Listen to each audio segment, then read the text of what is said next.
when we say, wow, this is unprecedented, at a certain point, unprecedented is going to be precedented. It's getting to a point where all of these unprecedented events are not necessarily unprecedented at all. Anyway, all right, let's get to the news. Devastating flooding in central Texas, at least 24 people killed, and the urgent search going on right now for more than 20 girls missing from a summer camp, completely destroyed by the raging waters. ABC's Maria Villarreal is on the ground there in Kerrville, Texas. Maria, good morning.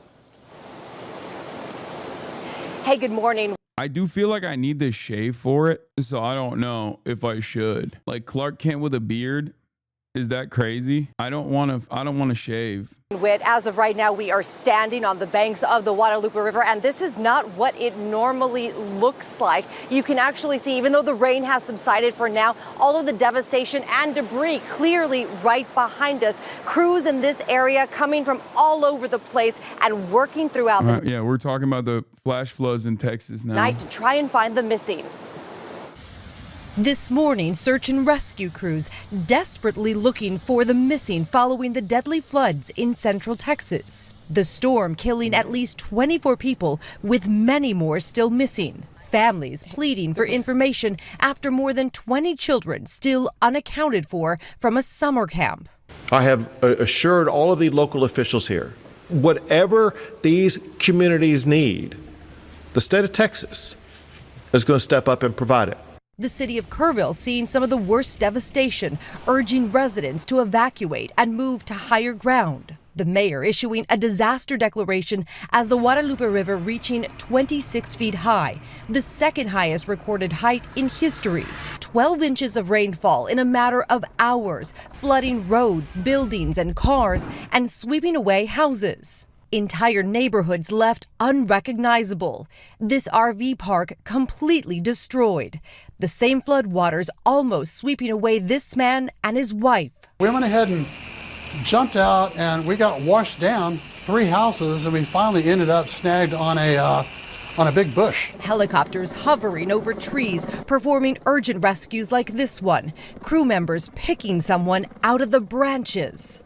In nearby Hunt, Texas, families urgently trying to find their loved ones at Camp Mystic, an all-girls summer camp of 750 children.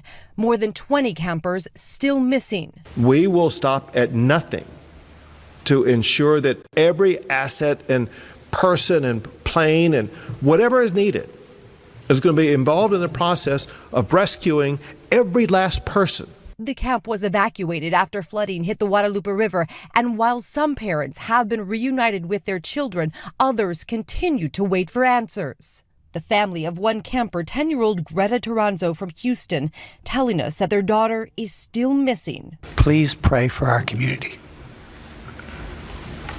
This is a hard day, and there will be hard days to come. Absolutely devastating, obviously, for this entire community and also for the families of the missing. Some of them are actually posting pictures just like this with their names and information of many of these campers, trying to get the word out there of what their children look like, trying to aid in the rescue and the search any way they can. Meanwhile, officials are warning this community that more rain is on the way for later today. Janae? Just unimaginable heartbreak for those families, Maria. Thank you. Let's bring in Cheryl Scott from our Chicago station WLS. And Cheryl, what can you tell us about this flooding? Yes, and more flooding expected. Texas officials blast National Weather Service for faulty forecast in deadly flood disaster. Ryan Grimm says, I could not possibly be filled with more rage after seeing Texas Republicans blame the National Weather Service forecast for the unspeakable tragedy that hit the girls' camp. You were warned this would happen if you fired everyone. You actively chose to fire as many scientists working on the federal government as possible and have even taken weather balloons out of the sky. These were people who dedicated their lives to this stuff, and you fired them so you could do tax cuts. You do not now get to complain that weather forecasts are off. Please go find these girls and rehire these scientists. It can't be known at this time what the specific effect of the cuts was. What can be known is nobody who supported all the firings gets to complain about the performance of an agency they torched. And stop letting people build in known danger zones. Do you think the warning coordination meteorologist position at the Austin San Antonio office was important? He left in April as a part of the Doge cuts, which offered early retirement to reduce the workforce. It's now vacant, part of the strategy of reducing staff through attrition. That we received on Wednesday from the National Weather Service predicted 3 to 6 inches of rain. This is the same as like air traffic control, reducing the numbers of air traffic control for decades and decades and decades, and then complaining that planes are either not on time or falling out of the sky. It's just like they did this, they made this problem, and then they get to complain, I guess. In the Concho Valley and 4 to 8 inches of rain in the hill country. We worked with our own meteorologists to fine-tune that weather statement, and as many of you know, and many of you in broadcast journalism and meteorology, you can go back and look at your own forecast, and the amount of rain that fell in this specific location was never in any of those forecasts. This rain event sat on top of that and dumped more rain than what was forecasted on both of those forks.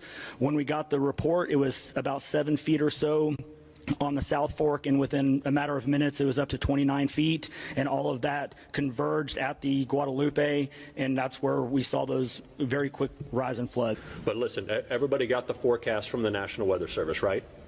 You all got it. You're all in media. You got that forecast. It did not predict the amount of rain that we saw.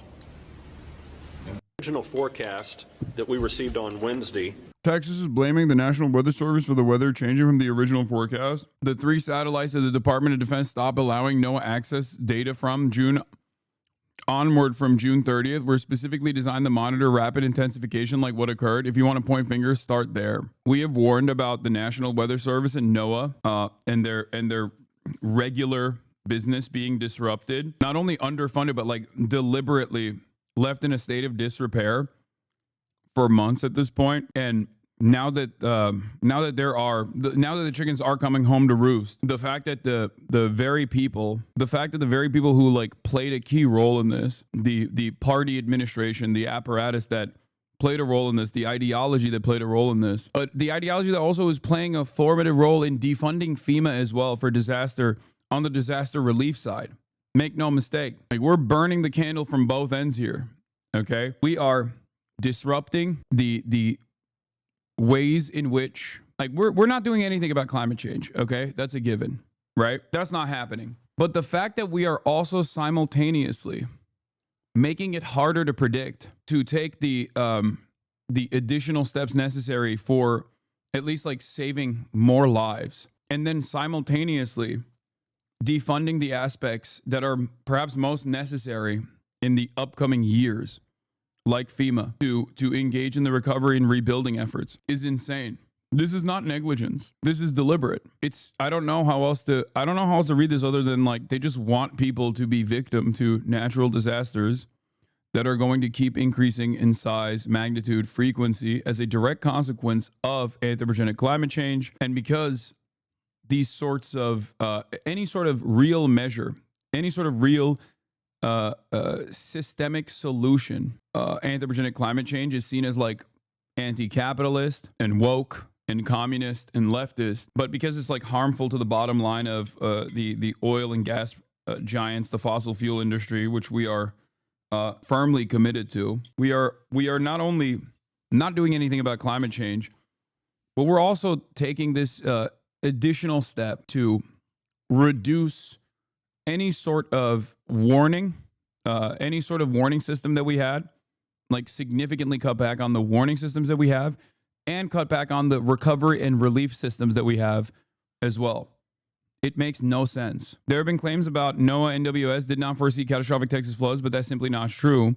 This was undoubtedly an extreme event, but messaging rapidly escalated beginning 12 hours prior. Flood watch mid-PM, heads up, outlook late PM, flash flood warnings 1 a.m. WPC issued as many 6 MPDs for the deadly flash flooding in the Texas Hill country, starting yesterday evening and lasting through much of today. The first MPD generally set the stage for what was to come, while the next 3 shown were as the event unfolded. As always, it's not to blame the victims. Quite the opposite. This truly was a sudden and massive event and occurred at the worst possible time, middle of the night. But problem, once again, was not a bad weather prediction. It was one of the last mile forecast / warning dissemination. I am not aware of the details surrounding staffing levels at the local National Weather Service offices involved, nor how that might have played into the timing and sequence of warnings involved. But I do know that locations that flooded catastrophically had at least 1 to 2 plus hours of direct warning from NWS. A big part of the problem, I think, is also, this is not victim blaming at all, but from all the Texas chatters that were in here yesterday, from what I understand, and I kind of get it from LA as well, because like we rarely have flash flood warnings, but it does happen every now and then. But oftentimes when a flash flood warning comes in, it's not as severe, right? So I think it's one of those things where people see that, especially at night. They didn't even see it most likely. But when they see it, they just ignore it because they just don't think that it's like super deadly. No one takes flash flood warnings seriously. I have received flash flood warnings in the past in Los Angeles and just went, oh well. And I guess like, especially with the frequency of flash flood warnings in a place like Texas, people most likely assumed it was just like a little thing and not as severe, not as significant. It's like, it's the worst of all events coming together. Holiday weekend, happens at night, rapid escalation going from the 6 foot to what, like 20 plus feet out of nowhere. Like it was just it was a horrifying situation, especially when you consider that most of Texas is built on floodplains.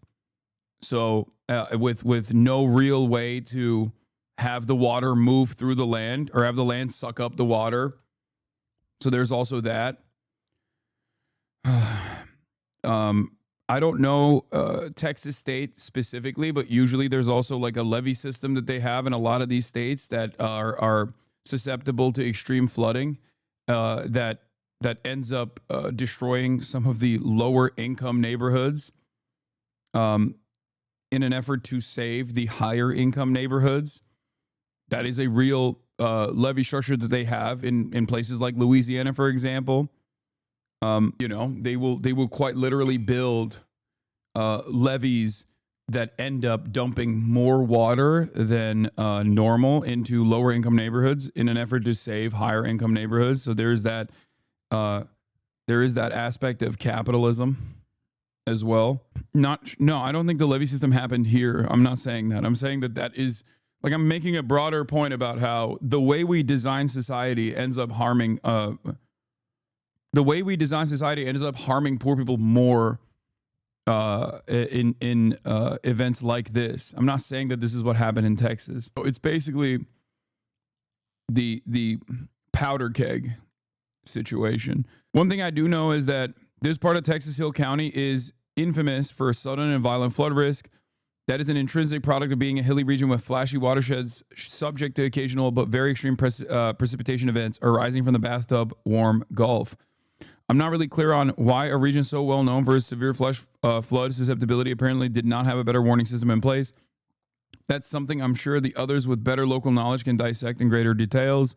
But this does illustrate a few tragic and uncomfortable truths. The first is that even quite good weather forecasts do not automatically translate into life-saving predictions. There's a lot of other work that has to take place to contextualize the forecast and ensure it gets to the right people.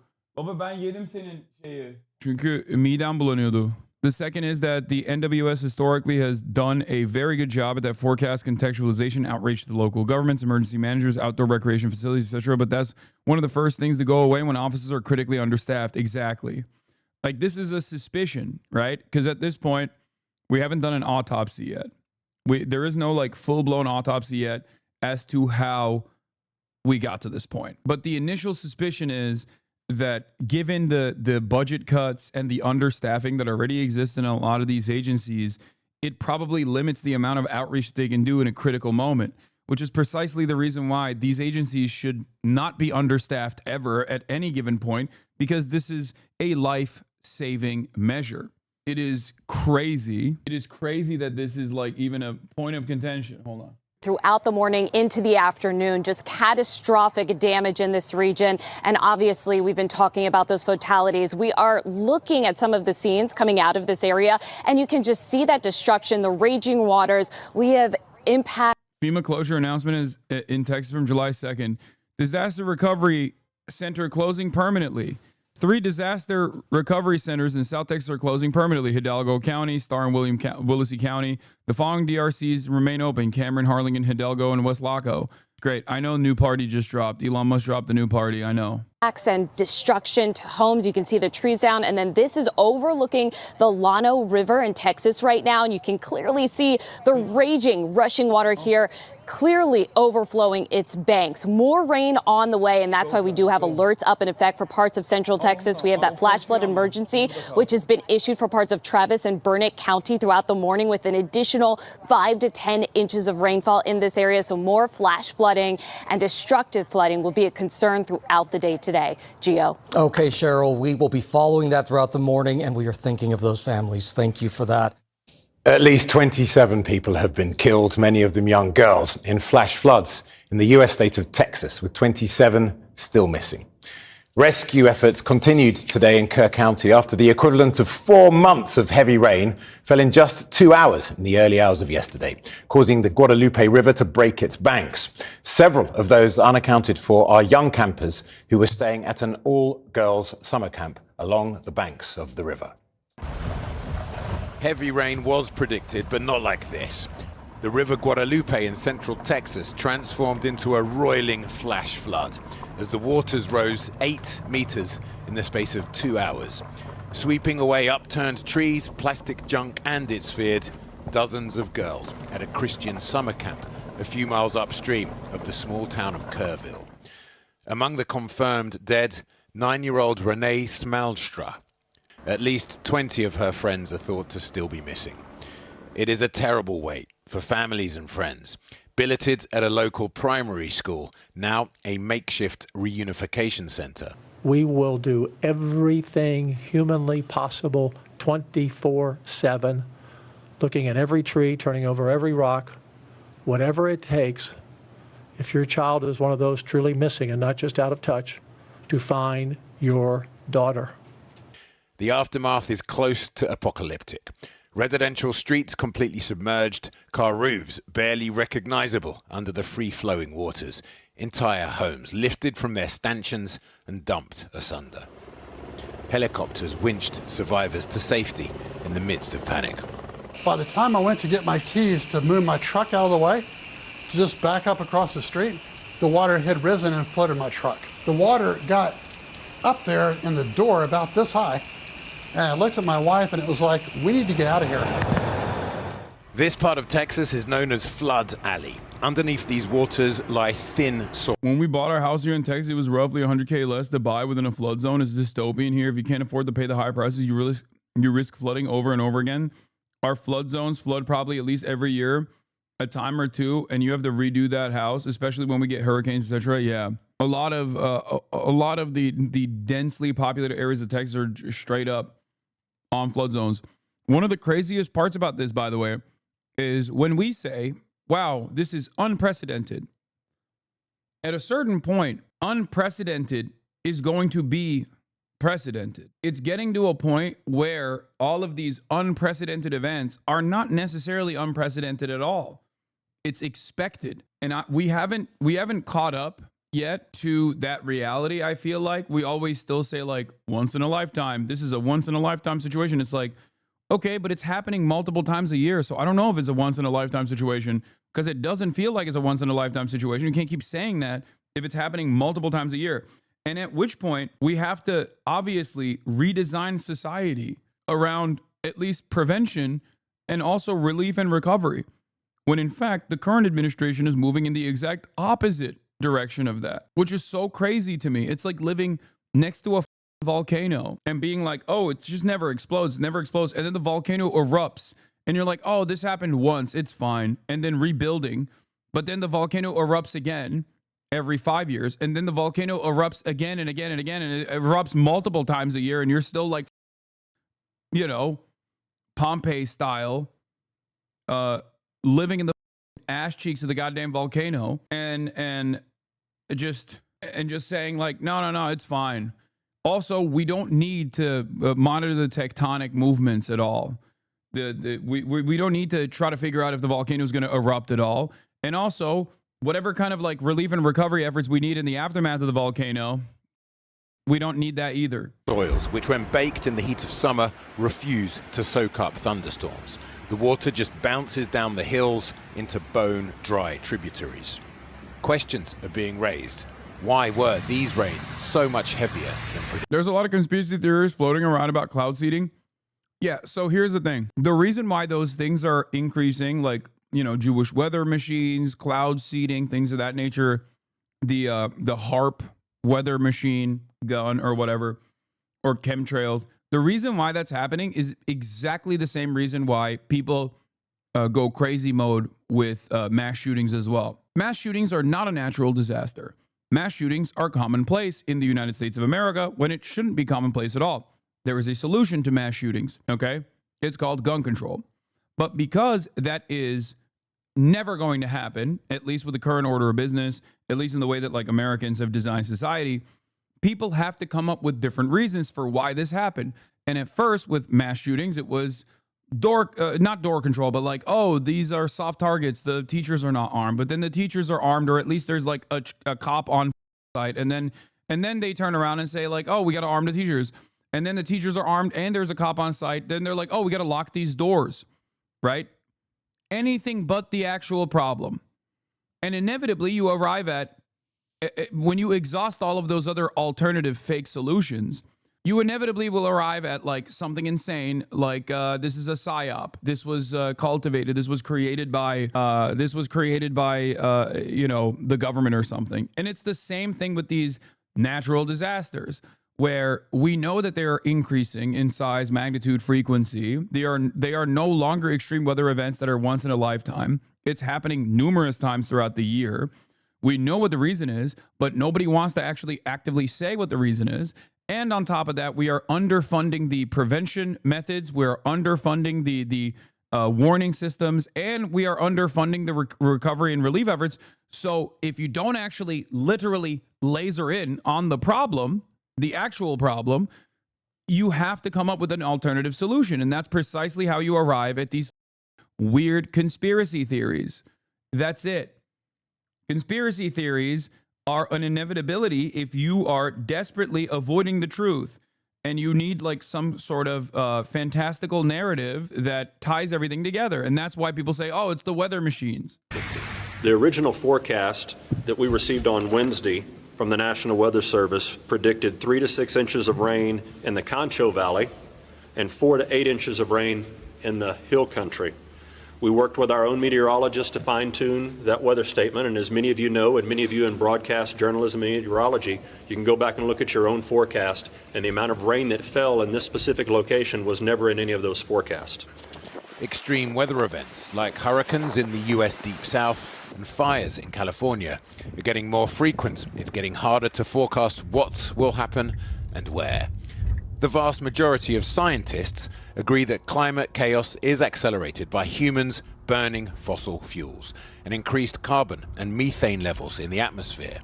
But at the same time, the climate skeptic Trump administration is cutting funding and staffing at the National Weather Service and NOAA, which conducts climate research. President Trump yesterday promised help for the communities affected. Central Texas, his MAGA heartland. We're working with the governor. It's a terrible thing. More heavy rainfall is expected. And while the river waters have begun to recede, the ground is sodden. The risk of further floods has not gone away. Well, a short while ago, I spoke to Washington Post reporter Arelis Hernandez, who is in Kerr County, and I began by asking her how bad the situation is on the ground. It's catastrophic for this particular region. Central Texas and the Hill Country is known for floods. The Guadalupe River has flooded in the past, but it seems as though people here did not have a lot of warning that this was coming. And please apologize, there are still rescue helicopters flying overhead. Yeah. And people woke up in the middle of the night to rising water all along the Guadalupe River. So where I am, as well as upstream from here, more than 800 rescues were conducted throughout since yesterday morning into today, and those efforts are continuing, waiting to hear whether they will indeed turn into more recovery efforts. So far, I believe 27 is the death toll, and there's still about more than 24 child campers missing. And that is the horror of this. There are many families that woke up this morning to discover that their daughters may be missing. Indeed, Camp Mystic is well known throughout the city of Texas. It receives little girls from all across, from Beaumont to Dallas to from Houston. And there were parents who were on their way here to find out whether they would be reunited with their children or if their daughter was among those who are still unaccounted for. And are there other camps that may be stranded and potentially missing kids? Well, this is an area popular and a big part of the economy out here, these summer camps, particularly summer youth camps, as well as sort of religious camps. There are about 18 of them. And so there was a similarly situated boys camp, La Junta, that had to be evacuated. As far as we know right now, none of those boys were lost in the water. Most have been evacuated to reunification centers at local high schools, as well as an activity center here not too far away. And are people angry that the weather forecast didn't predict this huge amount of rain? I think people are still in the throes of rescue and trying to figure out and put their heads together and processing what has happened here. It's absolutely devastating. I know this area personally. I tube down this river from time to time. I spend a lot of here. A private weather company is putting blame on local officials. AccuWeather sent warnings ahead of Texas flooding that killed at least 27. These warnings should have provided officials with ample time to evacuate camps such as Camp Mystic and get people to safety, the company said. AccuWeather sent warnings ahead of Texas flooding. Wait, AccuWeather is AccuWeather is the weather forecasting company that gets all of its information from the NWS. AccuWeather's the one that wants to make the NWS privatize, right? So they can control all of the flow of information for commerce and everything else that's like necessary. They want to make that a monopoly market. They want to control all of the information on weather. Time up here at the vineyards, and I think people are still sort of processing and haven't gotten to that point yet. But I do think that angle will rise as we get a better picture of how many lives were lost here and what could have been done to have prevented some of that loss. And do you anticipate that there will be any kind of discussion around the political context with the defunding of NOAA and weather forecasting for climate skeptic reasons? Certainly, inevitably, that those are the types of issues that will come up as it. Bro, they're going to cynically do the same thing that they did with mass shootings, where they say, how dare you politicize this? I can see it now. They're going to be like, right now, we're too busy with the recovery efforts, so we're not going to be talking about this, but we will remember what all the Democrats said in the meantime, making this into a political football game when it's like, dude, you literally did this. Like, what do you mean? Days continue as search and rescue turns into recovery efforts. I do think that that'll probably be part of the conversation, but certainly not yet what's happening here. I'm sure there are a lot of people who are on social media debating that right now, and defending the National Weather Service. But right now, that is not the conversation that is dominating. How confident are authorities that the missing people, the missing girls, may be found? They're making every effort. There have already been sort of miraculous survival stories that have emerged. A woman who was swept almost 20 miles from where she was camping with her family survived by clinging to a tree. I think there is quite a bit of hope, but as we get into deeper into the hours since this tragedy struck, certainly hope is waning. Arelis Hernandez, thank you very much indeed for speaking to us. We're grateful. Thank you. This is also like, even if you do a correct autopsy, a correct assessment, and you find out that like the defunding of these agencies did not play a role in this at all, which is highly unlikely because it always plays a role. But let's say they do an autopsy and the autopsy shows that it was because of the severity of this event, that even if there were more people that were able to inform people in proper time, that there would still be plenty of people that got swept away. Okay, then we have to have a larger conversation about how these extreme weather events are, I guess, no longer extreme, that it is just a part of our everyday reality. And therefore, we have to figure out why it's happening. It's that simple.